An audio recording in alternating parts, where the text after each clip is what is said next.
안녕하세요. 돈 되는 상식입니다. 누구나 은행에 통장 몇 개 정도는 가지고 계실 텐데요. 특히 성인이라면 대부분 가지고 있는 통장이 있습니다.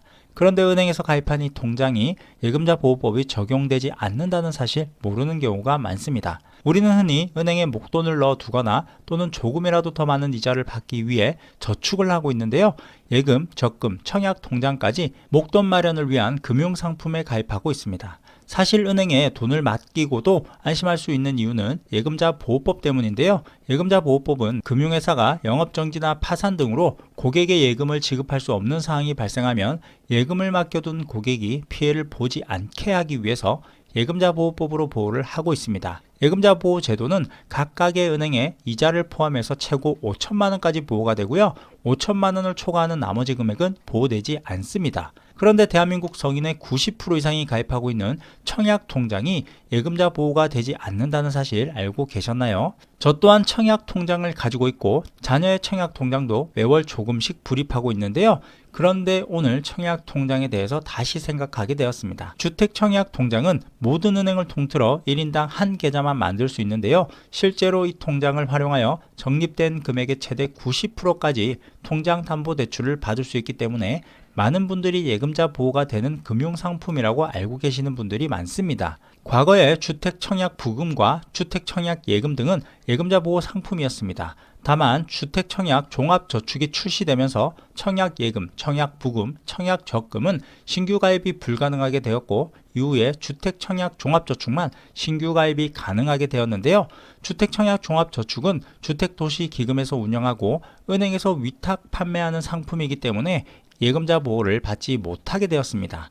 다만 주택도시기금 조성재원으로 정부가 관리하고 있어 나라가 망하지 않는 이상 안전하다고는 하지만 예금자 보호가 되지 않는다는 사실은 변하지 않는 것 같습니다.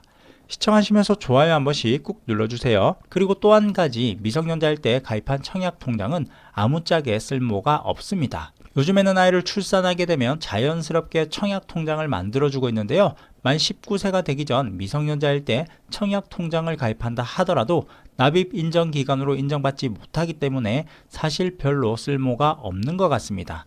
미성년의 경우 가입 인정 기간은 최대 2년만 인정받을 수 있고 납입 금액은 240만원까지만 인정해 주도록 정해져 있기 때문에 태어나서 미성년자일 때 청약통장에 가입하기보다 만 19세 성인이 되기 2년 전인 만 17세 생일 직전에 가입하는 것이 가장 경제적입니다.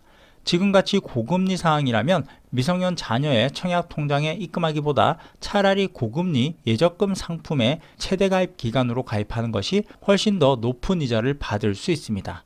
참고로 청약통장은 최대 2년 이상 납입을 했을 경우에 1.8%의 낮은 이율을 지급한다고 하니까 참고하시면 되겠네요. 추가로 몇 가지 더 말씀드리자면 주택청약통장의 증여 또는 명의 변경은 가입자가 사망하고 그 상속인 명의로 변경하는 경우만 변경이 가능하고요. 청약통장이 압류가 되었을 경우에는 압류가 되었다 하더라도 주택청약 신청은 가능하다는 점도 참고하시면 될 것 같습니다. 그럼 마무리하면서 정리해보자면 청약통장은 예금자 보호법이 적용되지 않으며 미성년자일 때 가입한 청약통장은 가입기간이 인정되지 않습니다.